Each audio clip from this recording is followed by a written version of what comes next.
Hey everybody, Bandicoot Commando here and welcome back to Marvel Rivals. Last time, I read Groot's lore story. Groot always has friends. He really does. He was able to befriend and help the plants of Clintar, which, keep in mind, Clintar is home to the symbiotes. And symbiote-infused plants sound as dangerous as you think they are. But Groot was able to help them. He taught them the concept of friendship and trust, and it helped him save Rocket, actually. So, today, we are going to read Hawkeye's lore.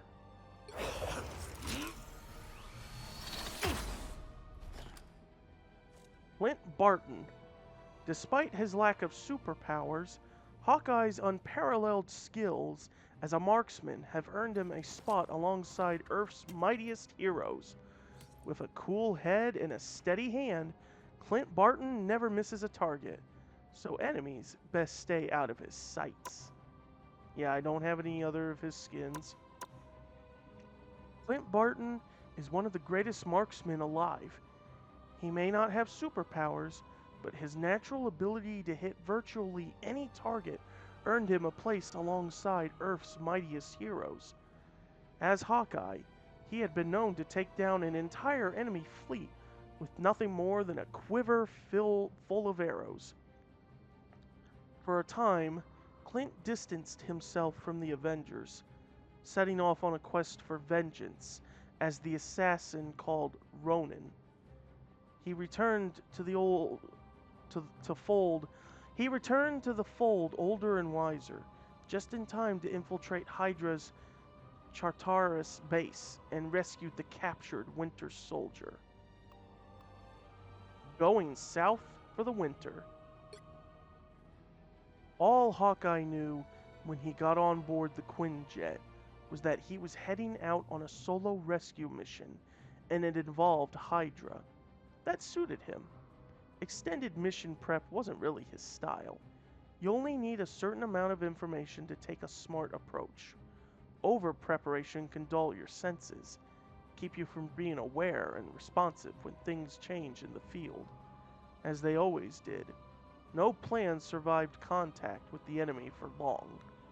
For the first hour or so, as the craft arrowed south from the helicarrier station just above the big island of Hawaii, Clint kept to himself, watching the water go by. He'd never been a sparkling conversationalist, so silence suited him. "How you doing back there, stranger?" Agent 13 shouted back from her seat at the controls. Clint had nearly forgotten she was there after 2 hours or so, staring into the endless blue expanse of the Pacific. Clint decided it was time to make some conversation. So, we headed to Antarctica or what?" "Bingo," Agent 13 said, "although it doesn't take a genius to figure that out. If you go south from Hawaii, you hit either New Zealand or Antarctica." "Never said I was a genius, but I can read a map." Clint got up from his seat and started arranging his gear on a work table.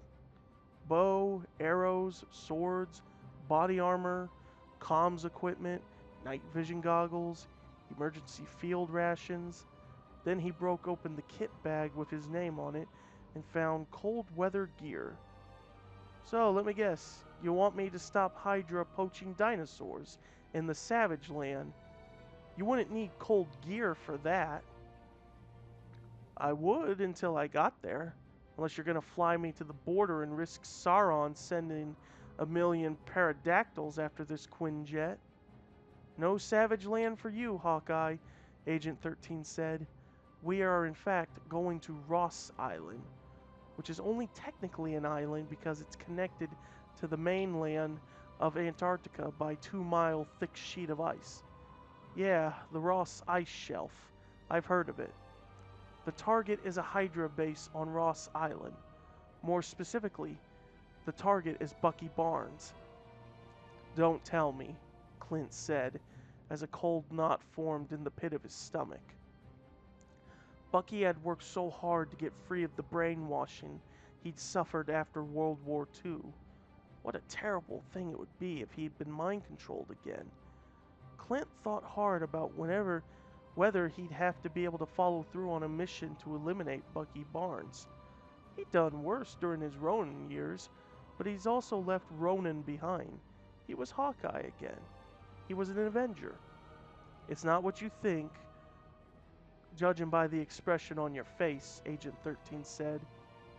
3 days ago, Barnes was set out to infiltrate and gather intel about Hydra activity inside Charteris Mount. Infiltration was successful, and we got some brief communications from Bucky during the mission's first few hours. But as of the 8 hours after infiltration, comms were interrupted, and we presume he had been a Hydra captive since then. Anything could have happened to Bucky in 3 days, Clint thought, but he was as tough as anybody, and if there was a chance to get him out alive, that's what Clint would do. Why Charteris Mount? Well, because it's tunneled into Erebus ice shelf, but Hydra probably also likes the mythological associations. You gonna make me ask? I thought you never'd ask, she said. In Greek mythology, Erebus was the son of Chaos and one of the primordial gods. Also, that's the name of the Greeks gave to the gate between the world of the living and the underworld. Yeah, Hydra would go for that. Behind every myth is a bit of truth.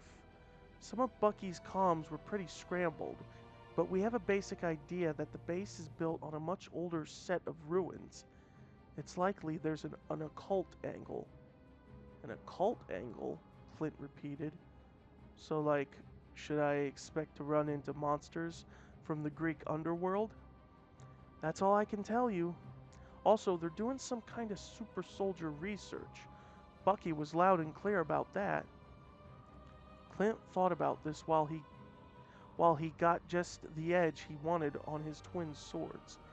He sheathed them and selected his arrowheads, going with a standard assortment of explosives, non-lethal, and ordinary bladed tips. He felt a pre-mission calm descent over him, and that was good. That hadn't happened so much when he was Ronin. So, Agent 13 said from the cockpit, "You ready? For this mission, or to be an Avenger again?" She chucked him on the shoulder. "Once an Avenger, always an Avenger. I was talking about the mission. Once an Avenger, always an Avenger." Clint wasn't sure about that. Then again, even when he was an Avenger, he hadn't always felt like one. It wasn't easy feeling like you were an equal member of a team when all you could do was shoot a bow and the other team members could call lightning or lift 100 tons. If he was being honest with himself, that's why he'd left. That was why he'd left. That was why he became Ronin. The thing was, once you've been a hero, an Avenger, and once you understood how powerful it could be to change things, to make things better with your own hands, you couldn't just stop caring. Or maybe some people could, but Clint couldn't.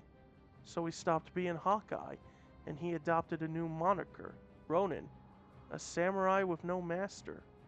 He kept an eye out for situations that might need his help. He trained in some new ways of fighting. He reinvented himself. For a couple of years, he'd been doing things like Avengers would never have noticed. Street-level, local things, more like Spider-Man might do. Then that expanded onto bigger-scale operations against drug kingpins, human traffickers, the kind of people normal law enforcement couldn't get to and superheroes didn't notice because they were too busy fighting Thanos or Dormammu or Doctor Doom. Ronin traveled the world, and by and large, he made it a better place. There were a lot of people alive because of Ronin, but there was also a lot of people that never got back up. Bad people, sure, but one night, and a mansion high above the smoggy sprawl of Istanbul, where he had just eliminated an arms trafficker and his entire arm retune of maybe 20 bodyguards, Clint realized he'd stopped holding himself to any standard beyond what he thought was right. He was very close to going off the rails, becoming a pure vigilante nut like Frank Castle. It was only a few steps from there to the kind of deluded villain who thought he was doing the world a favor, a vulture, or Killmonger. He needed people around him to keep him in check, to keep him on track, and the only people who could do that were the Avengers. So he come home, picking up the Hawkeye mantle again, yet again, but with a few changes, traces of Ronin that he would always carry with him. Maybe someday he would be free of the guilt he still carried over some of the things he'd done. He'd never hurt anyone he considered innocent, but in the heart of the battle, sometimes you couldn't tell who was just in the wrong place at the wrong time.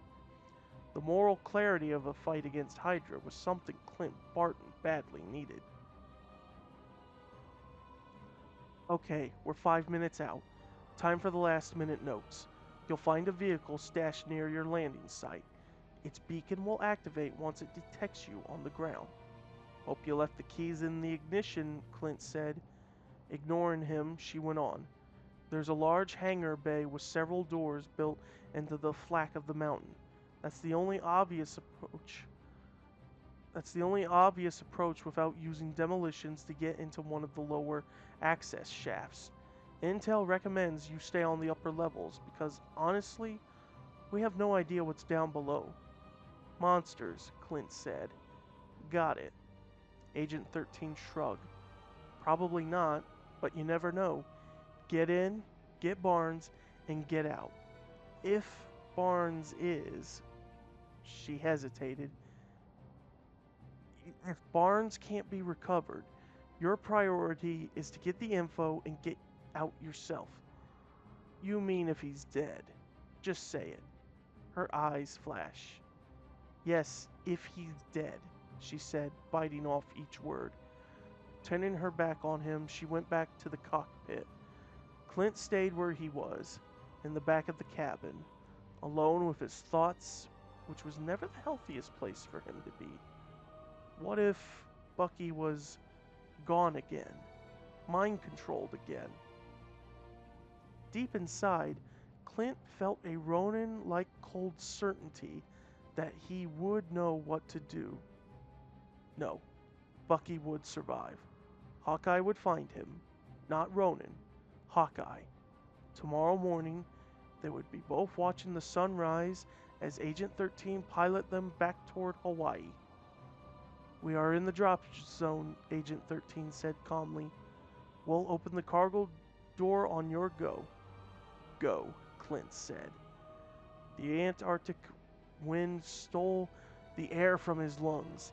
Clint steadied himself, got a bead on the ground, and jumped. It's a very like spy thriller kind of thing. Something you'd hear in the likes of like James Bond or Mission Impossible and stuff like that. But still, it's, interesting that they're playing with the Ronin identity because in the movies, in the MCU, they didn't really touch on the Ronin identity in like Endgame, and they briefly tried to bring that up in the Hawkeye show, but again, I just felt that it was a little not utilized well.